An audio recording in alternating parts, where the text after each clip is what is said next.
नमस्कार. लोकवृत्तमध्ये आपलं स्वागत. आज लोकसभा विधानसभा आहे. आज विधानसभेची मतदान प्रक्रिया पूर्ण झाली आहे, आता होतीये. बरोबर. आणि त्यासाठी आम्ही आज एक वेगळा प्रयोग म्हणून तुमच्या समोर लाईव्ह आलोय. माझ्यासोबत आहेत लोकवृत्तचे संपादक सुजित आंबेकर. नमस्कार. आणि माझ्या समवेत आहेत लोकवृत्तचे स्टार निवेदक दीपकजी खांडके. नमस्कार. सुजितजी, आज आपण एक वेगळा प्रयोग करतोय आणि प्रेक्षकांशी थेट संवाद साधतोय. अच्छा. निवडणूक प्रक्रियेतला मतदानाचा हा सगळ्यात महत्वाचा भाग आहे, तो आता संपतोय. बरोबर. आणि एकूणच जिल्ह्यातील जे काही 8 जागा होत्या, बरोबर, त्याच्या आढाव्यासाठी आपण एकत्र जमलो. म्हणजे आपला हा एक्झिट पोलच आहे. आणि आमचा हा जो एक्झिट पोल आहे हा आम्ही थेट म्हणजे आमच्या फेसबुकवर जे कमेंट्स येणार आहेत, लोकांच्या ज्या प्रतिक्रिया असतील ते थेट आपल्यापर्यंत मांडणार आहोत. जे लोकांना वाटते कुठला उमेदवार कुठल्या भागातून निवडून येणार आहेत, हे आमच्यापेक्षा लोक आपल्याला सांगणार आहेत आणि त्याचं माध्यम हे आम्ही असणार आहोत तुमच्यापर्यंत पोहोचवणार. बरोबर. कारण यावेळची निवडणूक ही खूप अटीतटीची समजली जाते. अगदी. कारण साधारण 2 किंवा 3 पक्ष पूर्वी असायचे. अगदी अगदी अगदी. ते पक्ष फुटले, त्यांचे 2-2 तुकडे झाले. बरोबर. पुन्हा ज्या उमेदवारांना काही तिकीट मिळाली नाहीत, बरोबर, त्यांनी बरेचसे पक्ष बदलले.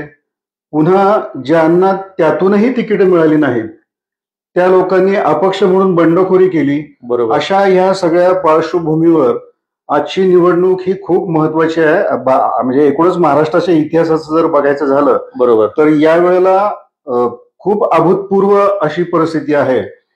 मला तुम्हाला असं विचारायचं की एकूणच आपल्याकडे येणाऱ्या प्रतिक्रिया, तुम्ही बऱ्याच जणांच्या मुलाखती घेतल्यात, तर काय तुम्हाला जाणवतं एकूण? नक्कीच मी ते सांगेन, परंतु मला एक आनंदाची गोष्ट आपल्या सर्व प्रेक्षकांना सांगायची आहे. अच्छा. की यंदाची निवडणूक संघर्षाची झाली, मात्र यंदाच्या निवडणुकीमध्ये मतदानांचा उत्साह दिसलेला आहे. ओके. सातारा जिल्ह्याचा जर आढावा घेतला तर सातारा जिल्ह्याची मतदानाची टक्केवारी आहे ही 70% क्रॉस करणार आहे. मी आवर्जून सांगतोय थोडं की 70-75च्या दरम्यान ही टक्केवारी असू शकते.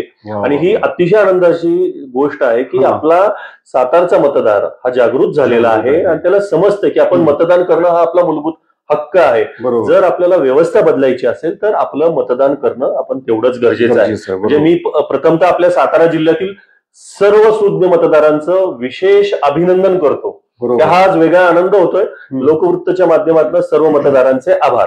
जसं की तुम्ही म्हणताय की सातारा जिल्ह्यामधल्या ज्या सगळ्या वेगवेगळ्या, एकच मिनिट मी थोडं डिस्टर्ब करतो की मतदारांचा उत्साह आहे, पण ह्याला प्रशासनाची जोड तेवढीच महत्वाची आहे. अगदी अगदी. प्रशासनानं खूप मोठ्या प्रमाणावरती त्याचा प्रचार प्रसार केला. अगदी गावोगावी घरापर्यंत जाऊन त्यांनी ही मतदानाची टक्केवारी वाढवली. मला वाटतं लोकवृत्ततर्फे आपण ह्या प्रशासना सुद्धा, म्हणजे जिल्हा प्रशासन असेल, पोलीस म्हणजे मला असं वाटतं प्रशासनाच्या पेक्षा प्रशासनाचे जे मुख्य आहेत त्यांचं विशेष करून आपण अभिनंदन करूया. सातारचे जे जिल्हाधिकारी आहेत जितेंद्र डोडी सर आहेत, त्यांचं अभिनंदन. मुख्य कार्यकारी अधिकारी याशनी नागराजन आहेत, त्यांचं अभिनंदन. आणि कायदा सुव्यवस्था, कुठलीही अनुचित घटना आज आपल्या सातारा जिल्ह्यात फार मोठी काही घडली नाही. 1-2 किरकोळ प्रकार घडले असतील, परंतु फार मोठी, जिथं आपण बघतोय महाराष्ट्रामध्ये अगदी मुंबईमध्ये दंगे झालेत, बीडमध्ये झालेला प्रकार आहे, आष्टीमध्ये झालेला आहे, कुठं मराठवाड्यामध्ये छत्रपती संभाजी नगरमध्ये घटना घडलेल्या आहेत. परंतु सातारा जिल्हा हा शांत आणि कायदा सुव्यवस्था राखण्याचं काम जिल्हा पोलीस प्रमुख समीर शेख यांनी केलेलं आहे. त्यांचंही विशेष अभिनंदन. बरोबर. या सगळ्यांच्या बरोबर मतदारांनी यावेळेला ठरवलंय की आपण चांगल्या पद्धतीनं मतदान करायचं. बरोबर. अर्थात बऱ्याचदा असं म्हणलं जातं की आपण पुन्हा या विषयावरती मी नंतर येतो. आपण मगाशी मी तुम्हाला डिस्टर्ब केलं, तिथून आपण पुन्हा एकदा कंटिन्यू करू. अगदी मुलाखतींचा तुम्ही जर भाग म्हटला की अगदी आपण सुरुवातीला अगदी सातारा विधानसभा मतदारसंघ घेतला तर सातारा विधानसभा मतदारसंघामध्ये अतिशय चुरशीची लढत म्हणता येणार नाही. आपण म्हणजे लोक काही म्हणत असेल तर जे मी जवळनं पाहिलं, चुरस मला अजिबात दिसली नाही. एकांगी लढाई दिसली. त्याच्यामध्ये शिवेंद्रराजे आणि त्यांचं सगळं अख्खं कुटुंब असेल, त्यांना साथ यावेळेस उदयनराजेंची मिळाली, तो सगळ्यात महत्वाचा भाग आहे. त्यामुळं गेल्या वेळेसच्या निवडणुकीचा जो कल पाहिला, साधारण शिवेंद्रराजेंचा जो विजय झाला होता तो साधारण 40,000च्या आसपास झाला होता. बरोबर. तर यंदाची जी निवडणूक ही शिवेंद्रराजेंसाठी एक हाती ठरेल आणि शिवेंद्रराजेंचा विजय हा साधारण आपल्याला येत असलेल्या प्रतिक्रिया आणि अंदाजाप्रमाणे तर 70 ते 80,000च्या मताधिकारी होऊ शकतो, हा एक अंदाज साधारण आहे. दुसरा मतदारसंघ आपण जर पण त्यापूर्वी अशी प्रार्थना करूया की एकूण महाराष्ट्रातच शिवेंद्रराजे मताधिक्यानं निवडून यावेत अशी आपण प्रार्थना करू आणि त्यांना शुभेच्छा देऊया. हा काहीच हरकत नाही, कारण का आपण सातारचे आहोत. आपल्या सातारचा कुठलाही उमेदवार बरोबर जो येतोय आणि आता सगळ्यात ज्याचं नाव चर्चेत आहे ते म्हणजे शिवेंद्रराजे आहेत आणि ते नक्कीच मोठ्या मताधिक्याने निवडून येतील आणि एक नंबरच्या आपण जसं म्हणताय एक नंबरच्या मताधिक्याने, कारण का आतापर्यंत एक नंबरचं मताधिक्य अजितदादांना मिळायचं, यावेळेस ते मिळत नाही, कारण घरातच सगळं ती मतविभागणी आणि अगदी बरोबर हा तर भाग आपण म्हणता येईल. मला असं वाटतं की आपण आणखीन एक महत्वाचा जो मतदारसंघ आहे ज्याच्यामध्ये आपण ठामपणे सांगू शकतो की त्यामध्ये त्या उमेदवाराचं प्राबल्य चांगलं आहे तो म्हणजे मी वाई म्हणेन. वाईच्या विधानसभा मतदारसंघामध्ये नक्कीच मकरंद पाटील हे आघाडीवर राहतील, चांगल्या मतदात्यांनी निवडून येतील, कारण का ज्या पद्धतीनं ही निवडणूक वाई मतदारसंघामध्ये लढली गेली आणि जो उमेदवार दिला गेला तो म्हणजे अजित पवार गटाचेच बरोबर असलेलेच पिसाळ कुटुंबातील ज्या अरुणा देवी आहेत त्यांना तिकीट दिलं गेलं. त्यामुळे जो मूळ शरद पवारांचा गटाचे कार्यकर्ते होते त्यांच्यामध्ये थोडीफार नाराजी दिसली, ते फार ताकदीने काम करताना दिसले नाहीत, त्यामुळं तो एक भाग आहे. परंतु दुसरा एक सर्वात महत्वाचा भाग मी सांगेन की पुरुषोत्तम जाधव जे आहेत ते मे बी जायंट किलर ठरवू शकतात. जायंट किलर म्हणजे काय, म्हणजे त्यांच्यामध्ये आणि मकरंद पाटील यांच्यामध्येही फाईट होऊ शकते आणि तुतारी मे बी शक्यता आहे जे आपल्याला आता प्रतिक्रिया येतात लोकांच्या, आपण अंदाजच देतोय. आणि तसं म्हणलं तर राष्ट्रवादीचीच ही दोन गट पडलेत, अगदी शरद पवार काय किंवा अजित पवार काय, त्यामुळं त्या दोघांची मतं विभागली गेल्यामुळं तुम्ही म्हणताय त्याप्रमाणे पुरुषोत्तम जाधव हे कदाचित कारण का त्यांना तिथला जो शिवसेनेचा गट आहे वाई मधला किंवा भारतीय जनता पार्टी सर्वात महत्वाचं RSS असेल, महाबळेश्वर मधलं केलेले जी कामं आहेत, शिवसेना जिल्हा प्रमुख असताना एकनाथ शिंदेकडनं आणलेला जो निधी असेल, या सगळ्याचा अंतर्गत फायदा. आणि त्यांनी परवा पण एक स्टेटमेंट दिलं की माझ्या पाठीशी महाराष्ट्रातला एक फार मोठा नेता आहे. तो नेता कोण आहे आपल्याला माहित नाही, पण कोणतरी नेता आहे असं त्यांनी सांगितलंय. पण तुम्हाला काय अंदाज कोण नेता असू शकेल? नाही, आता हा अंदाज तरी सध्या तरी व्यक्त करणं काही शक्य नाहीये, कारण का पुरुषोत्तम जाधवांचे संबंध बऱ्यापैकी सगळ्या पक्षामध्ये आहेत, त्यामुळं तो अंदाज आपण व्यक्त करू शकत नाही. नंतरचा मी महत्वाचा जो मी एक अपडेट येते 5 वाजल्यापर्यंतचा जो आपला एक आढावा आहे, किती टक्के मतदान एकूणच आपल्या जिल्ह्यात झाले त्याची थोडक्यात माहिती मी देतो. फलटण मतदारसंघात 63.1% इतकं मतदान झाले. ही 5 वाजताची आकडेवारी आहे. वाई, खंडाळा, महाबळेश्वर हा जो मतदारसंघ ज्याविषयी आपण आता बोलत होतो त्या मतदारसंघात 61.29% मतदान झालेलं दिसतंय. कोरेगावात 69.61%, माण खटाव मध्ये 60.69%, कराड उत्तर मध्ये 67.23%, कराड दक्षिण मध्ये 67.91%, तर पाटण मध्ये 66.39% एवढं मतदान दिसतंय. पण ह्या सगळ्यांचं जर परिस्थिती बघितली तर सातारमध्ये थोडं याच सगळ्यांच्या तुलनेत 58.55% एवढं मतदान झालेलं आहे. शेवटचं आपण हे लाईव्ह संपवताना 6 वाजताची आकडेवारी आपण सगळ्यांना नक्की देऊच. तिसरा मतदारसंघ मी सांगेन तो म्हणजे फलटण मतदारसंघ. फलटण मतदारसंघामध्ये तशी झाली ती राष्ट्रवादी विरुद्ध राष्ट्रवादी लढाई झाली. आणि फलटणचं जर राजकीय पार्श्वभूमी बघितली तर इथं जी निवडणूक लढली जाते ती म्हणजे निंबाळकरांच्या विरुद्ध निंबाळकराची लढली जाते. तशीच झाली यावेळेस निंबाळकर विरुद्ध निंबाळकर आणि राष्ट्रवादी विरुद्ध राष्ट्रवादी.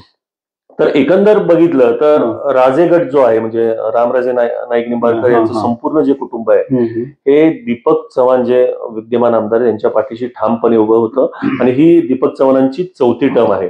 नंतर समोरचं जो उमेदवार होता सचिन कांबळे पाटील हे भारतीय जनता पार्टीचे उमेदवार होते आणि तिकिटासाठी भारतीय जनता पार्टीच्या या उमेदवारांनी थेट प्रवेश केला राष्ट्रवादीमध्ये. बरोबर.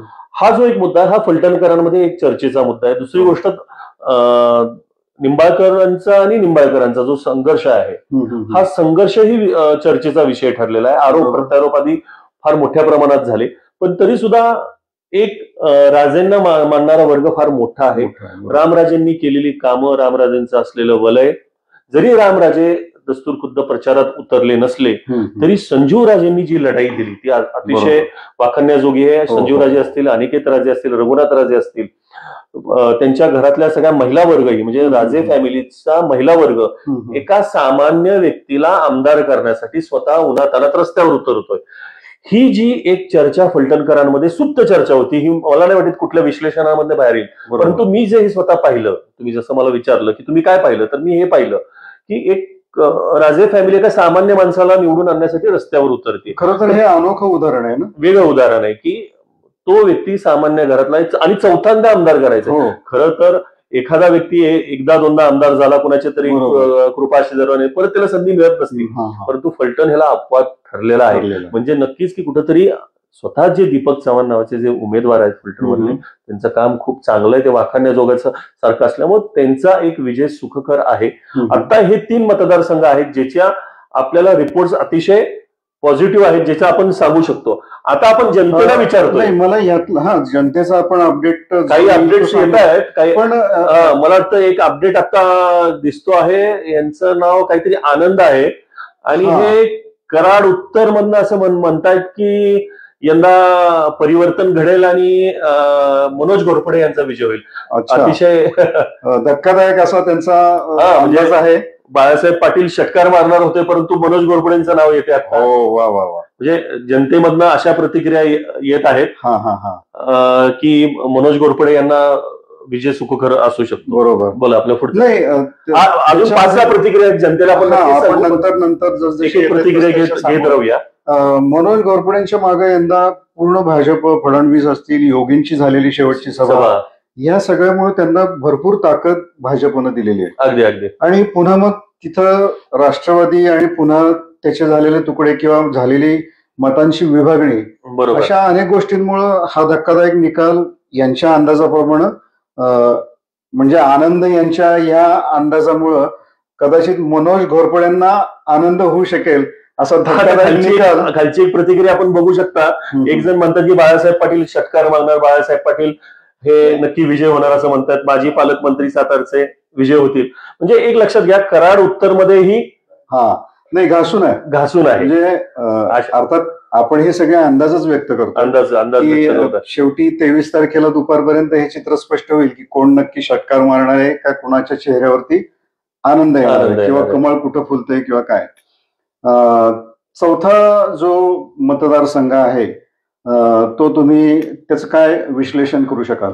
मला असं वाटतं की आपण कोरेगाव मतदारसंघ घेऊया, कारण का कोरेगाव मधल्या आपल्याला वेगवेगळ्या प्रतिक्रिया आपल्याला इथं बघायला मिळतात. नाही, हा सगळ्यात हाय व्होल्ट ड्रामा त्याला म्हणता येईल. अगदी अगदी. की प्रचंड त्याची राज्यात चर्चा चालू आहे. की मी प्रेक्षकांना आवर्जून सांगेन की आमच्या व्हॉट्सअपवरती प्रचंड मेसेजेस येत आहेत, वेगवेगळे मेसेजेस येत आहेत आणि कोरेगावचं नाव घेतल्यावरती साधारण 6 ते 7 मेसेजेस आलेले आहेत आणि 6 ते 7 मेसेजेस पैकी 3 ते 4 मेसेजेस हे माझ्या माहितीप्रमाणे आता महेश शिंदेचं नाव घेत आहेत आणि साधारण अजून एक मेसेज वाढलेला आहे आणि त्यामध्ये साधारण 4 मेसेजेस हे शशिकांत शिंदेचे नाव घेत आहेत. म्हणजे हे तर होणारच, हा शेवटी प्रत्येकाचा अंदाज आहे. अगदी अगदी अगदी. जो तो आपापल्या परीने अंदाज व्यक्त करतोय. पण कोरेगावची जी एकूणच निवडणुकीची प्रक्रिया झाली त्याच्यामध्ये सुरुवातीला ऊस जाळणं असेल किंवा इतर काही आरोप प्रत्यारोप खूप झाले आणि मग तिथून पुढे तो सगळा विकासाकडे नेणारा असा प्रचार या दोघांनी मिळून केला. याच्याविषयी तुम्ही काय सांगा? नाही, खरं तर कोरेगाव मधला संघर्ष हा गेले 5 वर्षापासून धगधगतो आहे. म्हणजे प्रचंड कोरेगाव मध्ये आरोप प्रत्यारोप होतात. म्हणजे शशिकांत शिंदे यांचं मतदारांच्या बाबतीतले झालेले काही त्यांचे विषय असतील, यादीमधली नावं उडवली गेली त्याच्यासाठी त्यांनी केलेलं आंदोलन असेल, परवा त्यांच्या काही कार्यकर्त्यांना 300 कार्यकर्त्यांना तडीपारीचं जो आदेश निघाला त्याच्यावरनं झालेला वाद असेल. दुसरी गोष्ट, महेश शिंदेंनी काही जे महत्वाचे आरोप केले की शशिकांत शिंदेनीच स्वतःच्या कार्यकर्त्यांना सांगून ऊस झाला आणि त्याचं भांडवल केलं. म्हणजे ह्या दोघांचे आरोप प्रत्यारोप इतके जोरदार झाले आणि कोरेगाव मधलं जे राजकीय वातावरण आहे अतिशय ढवळून निघालेलं आहे. म्हणजे एका बाजूला महेश शिंदे ताकदीने उतरलेले आहेत, दुसऱ्या बाजूला शशिकांत शिंदे ताकदीने उतरलेले आहेत. आणि कोरेगाव मधला राजकीय इतिहास बघता साधारण 5-7 हजारचं जे मार्जिन आहे तेच राहणार आहे. आपल्याकडे जे आता हे बघा मेसेजेसचा ढीग वाढलेला आहे, कारण 20 मेसेजेस आलेले आहेत आणि समसमान दिसत आहेत. मी प्रेक्षकांना आवर्जून सांगेन की कोरेगाव मध्ये समसमान मेसेजेस आमच्याकडे आलेले आहेत. एका बाजूला महेश शिंदेसाठी येतात, एका बाजूला शशिकांत शिंदेसाठी येतात. त्यामुळं कोरेगावचाही जो एक्झिट पोल आहे तो आता तुर्तास म्हणजे जनतेच्या नजरेतनंही समसमान आहे. जनता फिक्स एकाला पोल काही देत नाहीये. म्हणजे तुम्ही बघू शकता हे चित्र आपल्याला इथं बघायला मिळतं. बरोबर, कारण महेश शिंदे त्यांना एकतर कंटिन्यू करायचंय. बरोबर. दुसरी गोष्ट शशिकांत शिंदेचा नुकताच झालेला लोकसभेतला मानहानिकारक प्रभाव असेल तर या सगळ्यामुळं त्यांच्यासाठी ती प्रतिष्ठेची अशी निवडणूक ही ठरलेली आहे. त्यामुळे या दोघांमध्ये खूप जोरात टसल आहे असं म्हणायला हरकत नाही. काटेकी टक्कर आहे, प्रचंड काटेकी टक्कर आहे. आणि नेमका निकाल काय घडेल आपण सांगता येत नाही, कारण ज्या पद्धतीने आपल्याला मेसेजेस अजूनही मेसेजवर साधारण 40 मेसेज झालेले आहेत आपल्या आता व्हॉट्सअपवरती आणि याच्यावर तुम्ही बघू शकता ते समसमान चाललेलं आहे. मला असं वाटतं की आता आपण थोडंसं दुष्काळी भाग बनूया, पण आता तो दुष्काळी भाग नेमका राहिलेला नाहीये, पाणी आलेलं आहे.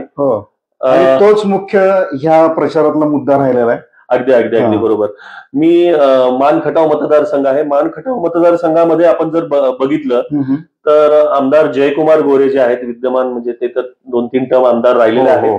आणि ऐन वेळेस खरं तर काय झालं, खटाव मानचं राजकारण हे पाण्याभोवतीच फिरतं आणि तिथं राष्ट्रवादी काँग्रेस असेल, शरद पवारांची जी पार्टी आहे त्यांचा गट मोठा सक्रिय आहे.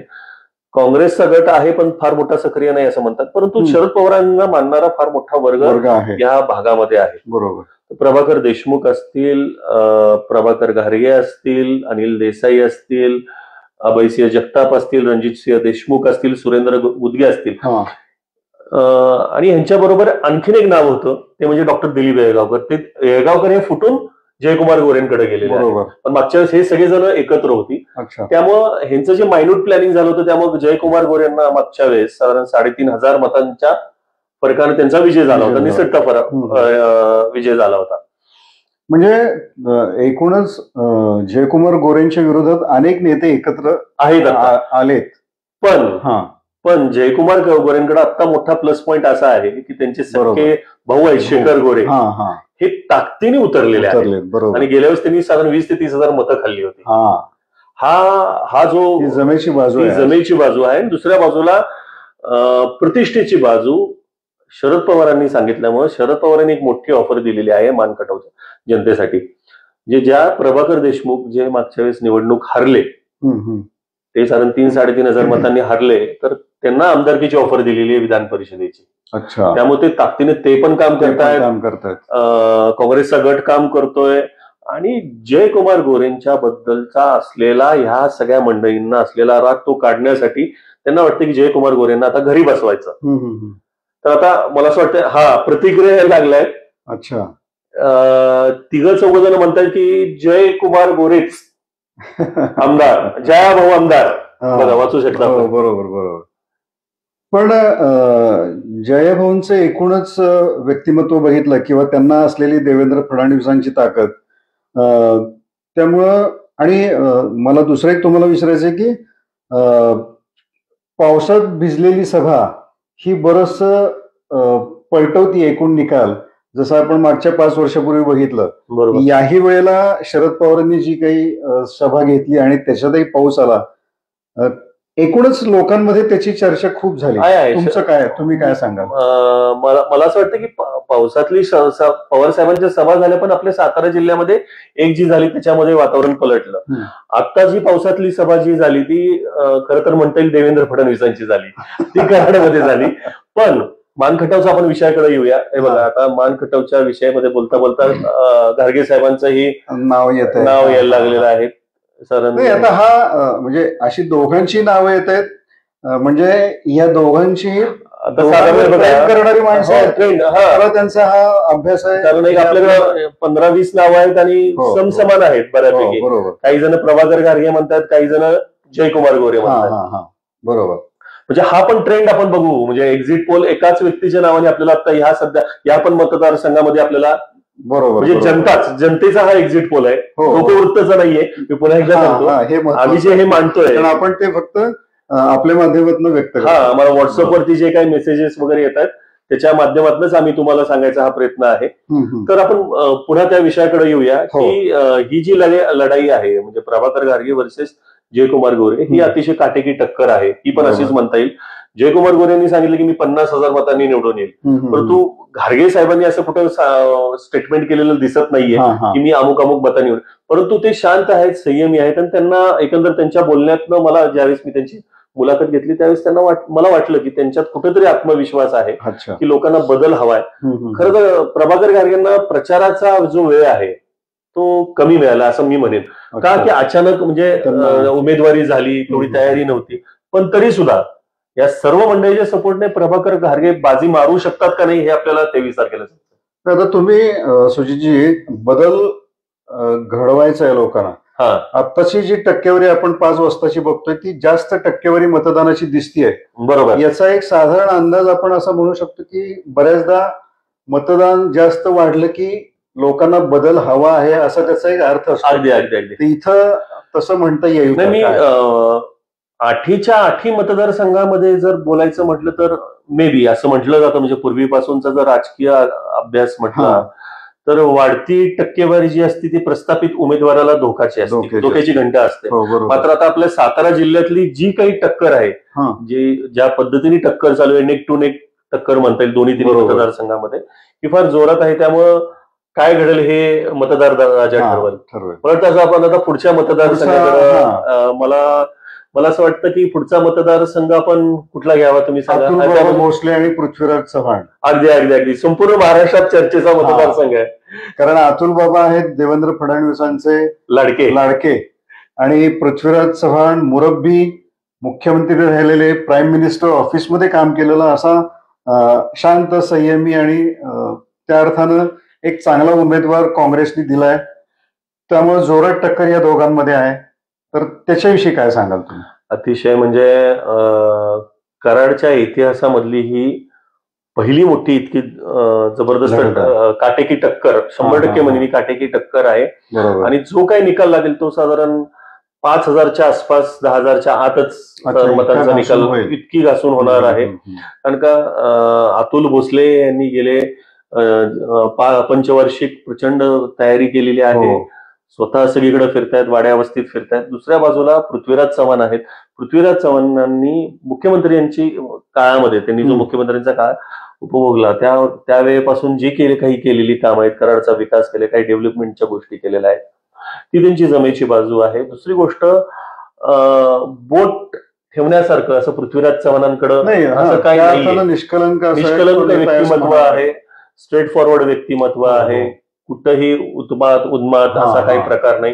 दुसऱ्या बाजूला अतुल भोसले ही त्याच पद्धतीचे आहेत, अतिशय शांत आहेत, संयमी, त्या पद्धतीने बोलणार आहेत, कुठंही राग व्यक्त करणं असे नाही. या दोघांचीही अशी प्रतिमा आहे. त्यामुळे कराडकरांची नक्कीच कस लागणार आहे. दुसऱ्या बाजूला अतुल भोसलेंनी सांगितलं की देवेंद्र फडणवीसांनी माझ्यासाठी खूप काही दिलेलं आहे. त्यांच्यासाठी 700 कोटींचा निधी आणलेला काही दिवसांमध्ये कराड शहरासाठी आणलेला आहे. बरोबर. श्रेयवादाचे विषय ते या दोघांमध्ये चाललेले आहे. राजकारण हा त्याचा विषय. त्यामुळे कराडच्या बाबतीत, कराड दक्षिणच्या बाबतीमध्ये आपण जरा पोल बघा काय दिसतंय, तुम्ही सांगा. पुन्हा तसंच होतंय, समसमान अशीच एकूण अंदाज लोकांचे येत आहेत. मला वाटतं ह्या अंदाजानंतर आपण शेवटी एका निष्कर्षाप्रती येऊ शकतो असं दिसतंय. नक्कीच. अगदी. तर मला एकंदर असं सांगता येईल की ही पण जी लढाई होणार आहे ही पण अतिशय काटेकी टक्कर होणार आहे. बरोबर. आणि याच्यामध्ये जो कुणाचा होईल तो निसटता विजय होईल. कुणाचा होईल मला तरी सांगता येत नाही. जनता पण आपल्याच पद्धतीने सांगते की समसमाज प्रतिक्रिया आपल्याला देत आहे की सेम प्रतिक्रिया अतुल भोसलेंना आहेत, सेम प्रतिक्रिया बरोबर पृथ्वीराज चव्हाणांना या दोन्ही प्रतिक्रिया समसमान आहेत. तर आपण मला असं वाटतं की आता आपण पुढच्या आता तिथून शेजारचा जो मतदारसंघ आहे, विद्यमान पालकमंत्री आणि मरळीचे कारखान्याचे जे सर्व आहेत शंभूराज देसाई, त्यांचा मतदारसंघ जो आहे पाटण, त्याच्यामध्ये खूपच रंगतदार अशी लढत झाली. अगदी. कारण म्हणजे शिंदे गटाचे शंभूराज देसाई बरोबर, सत्यजित सिंह पाटणकर हे राष्ट्रवादीतनं अपक्ष म्हणून निवड म्हणजे बंडखोरी केलेली आहे. बरोबर आहे. आणि त्यांना तिसरा उमेदवार कोण दिला होता? तिसरा उमेदवार कोण आहे त्यांच्यासमोर? त्यांच्यासमोर हर्षद कदम आहे, हर्षद कदम, उबाठा गटाचा आहे. तर तिथल्याविषयी तुमचं विश्लेषण किंवा तुम्ही काय परीक्षण केलंय? नक्कीच पाटणची जी राजकीय लढाई पूर्वीचा इतिहास काढला तर ही जी लढाई कायम जी झालेली आहे ही 2 गटात झालेली आहे. आणि 2 गट म्हणजे देसाई गट आणि पाटणकर गट. तर आता यंदाची जी लढाई, जरी शिवसेनेचे 2 उमेदवार असले तरी सुद्धा सत्यजित पाटणकर विरुद्ध शंभूराज देसाई हीच लढाई, अशीच लढत आहे. आणि ह्या सगळ्या मतदारसंघाचा इतिहास बघता ही जी कायम यांची जी निवडणूक होती ही साधारण 5, 10, 15 हजारच्या आसपासच हिचे निकाल लागतात. परंतु यंदाची जी स्ट्रॅटेजी काय आहे हे खरोखर म्हणजे एक आश्चर्यचकित करणारी गोष्ट आहे. कारण का शरद पवारांचे एकनिष्ठ असलेले विक्रमसिंह पाटणकर, त्यांचे चिरंजीव आहेत सत्यजित पाटणकर, त्यांना तिकीट डावललं गेलं. तिकीट डावलल्या गेल्यानंतर त्यांनी कार्यकर्त्यांची मिटिंग घेऊन अपक्ष लढण्याचा निर्णय घेतला. आणि अपक्ष लढायचा निर्णय घेतल्यानंतर सर्वांनी राष्ट्रवादीचे राजीनामे दिले आणि थेट त्यांनी तयारी केली आणि अपक्ष फॉर्म भरला, रिक्षा चिन्ह घेतलं आणि दारोदारी फिरतायत. बरोबर. त्यामुळं सत्यजित पाटणकरांनी एक आव्हान उभं केलेलं आहे शंभूराज देसाईंना. आणि शंभूराज देसाईंचे जे प्लस पॉईंट जर म्हणतील ते फार मोठे प्लस पॉईंट्स आहेत. नक्कीच म्हणेन मी स्वतः बघितलेल्या पाटणमध्ये त्यांनी अनेक कामं केलेली आहेत. विकास म्हणजे पोलीस स्टेशन असेल किंवा ग्रंथालय असेल, शिवाजी महाराजांचा पुतळा असेल जो कधी नव्हता तिथं, आरोग्याच्या सुविधा असतील, त्यांच्या पर्यटनासाठीचं मोठं विजन आहे, कोयना प्रकल्पाचं मोठं विजन आहे, अशा अनेक गोष्टी आहेत. त्यामुळे त्यांचं स्पष्ट म्हणणं की माझा विजय हा जनता करेल, पाटणची जनता करेल. तर मला वाटतं पुन्हा आपण जरा थोडस प्रतिक्रियांवरती जाऊया. हे बघा, शंभूराज देसाई, सत्यजित दादा, शंभूराज देसाई आणि सत्यजित दादा, एकच आहे हर्षद कदम. परत देसाई, पाटणकर, आमचे दादा, आता कोण दादा, सत्यजित दादा, म्हणजे अशा संमिश्र प्रतिक्रिया जनतेत आपल्याला स्क्रीनवर. एकूण ही लढाई म्हणजे एकनाथ शिंदेनी जो काही एकूणच कोयनेच्या बॅकवॉटर मध्ये पर्यटनासाठी केलेला जो काही प्रयत्न आहे, बरोबर, तो कितपत गेम चेंजर अगदी नाही. हे जर तिथला पाटणचा जो मतदार आहे त्यांनी जर विचार केला तर खरं तर म्हणजे पाटण मतदारसंघ आणि मुख्यमंत्री एकनाथ शिंदे यांचं जे गाव आहे हे अतिशय एकामेकाला लागून आहे. बरोबर. म्हणजे मुख्यमंत्र्यांनी विकास करताना त्यांच्या जो गाव आहे त्याच्या परिसराच्या बरोबर ती पाटण मतदारसंघाला धरूनच काही प्रोजेक्ट्स केलेले आहेत, पर्यटनाचे प्रोजेक्ट्स केलेले आहेत.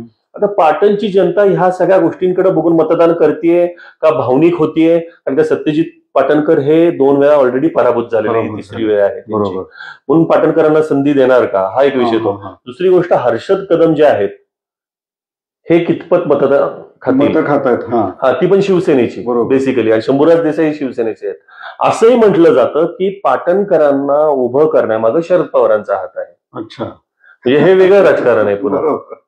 जसं तुम्ही मगाशी मला म्हटलं की वाईमध्ये काय असू शकतं, याच्यामध्ये शरद पवारही असू शकतील, उद्धव ठाकरे असू शकतील, कोणी. म्हणजे जिल्ह्याचं राजकारण मतदार काय करतोय, म्हणजे आपण जर हे सगळे 3 मतदार सोडून आपण मला वाटतं कुठला राहिला का आपला मतदारसंघ?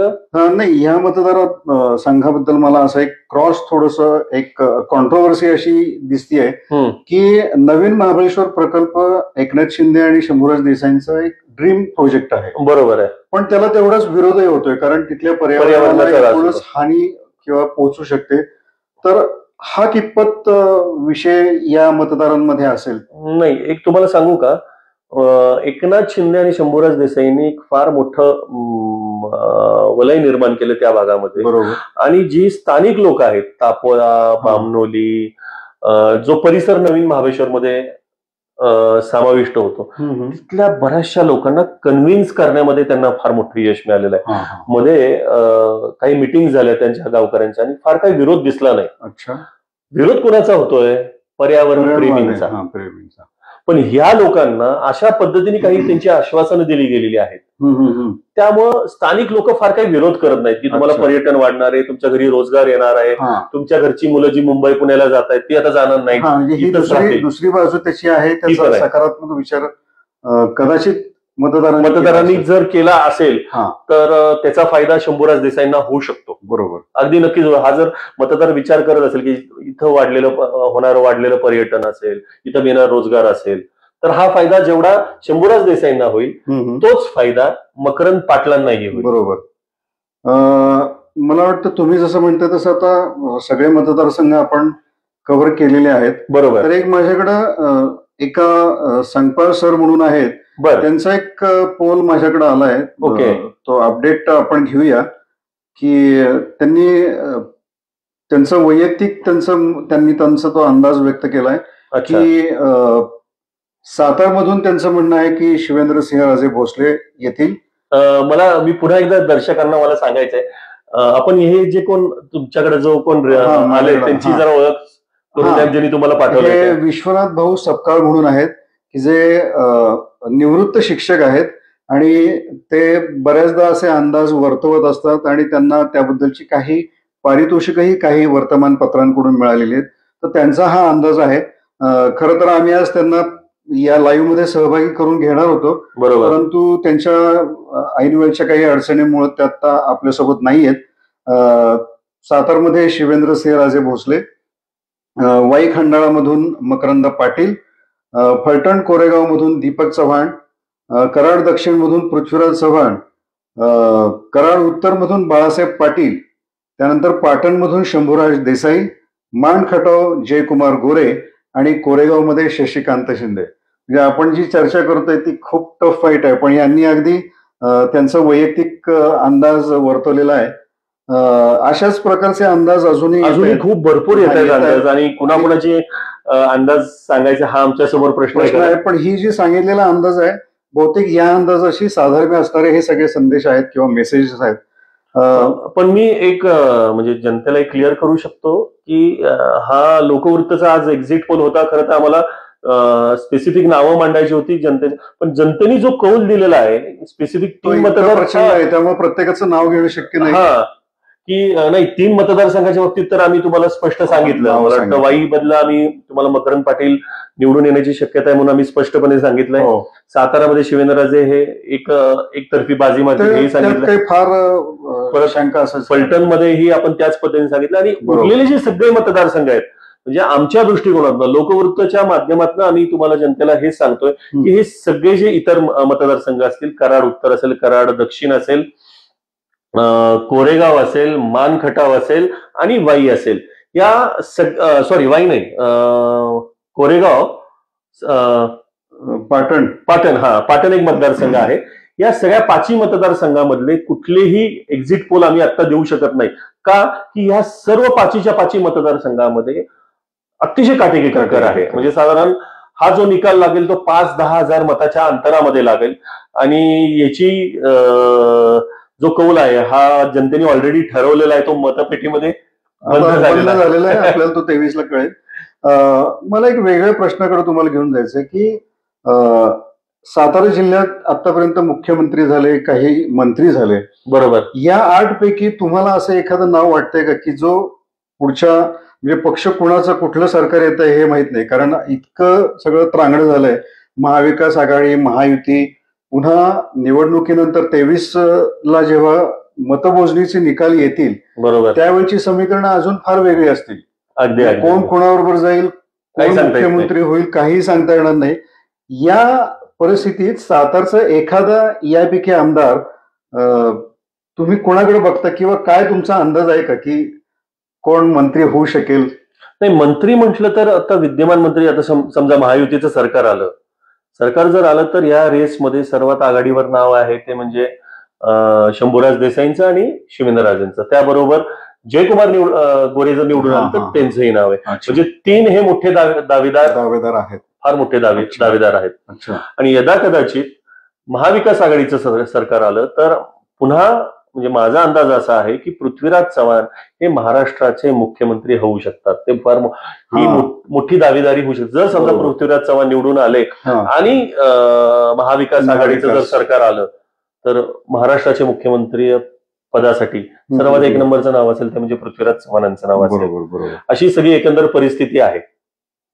मला वाटतं आपण सगळ्या मतदारसंघांचा आढावा घेतलेला आहे आणि हा एक वेगळा प्रयोग या निमित्तानं आपण केला. मतदान 6 वाजता संपलं आणि अजूनही 6 वाजताची आकडेवारी आपल्याकडे आलेली नाहीये, पण आपण लाईव्ह संपल्यानंतर सुद्धा ती आकडेवारी आपल्या दर्शकांसाठी देणार आहोत. हा एक एक्झिट पोल विषयीचा चर्चात्मक लाईव्ह किंवा थेट प्रक्षेपणाचा एक वेगळा प्रयोग आम्ही आज लोकवृत्त माध्यमातून केला. तुमच्या प्रतिक्रियांची मात्र आम्ही नक्की वाट बघतोय.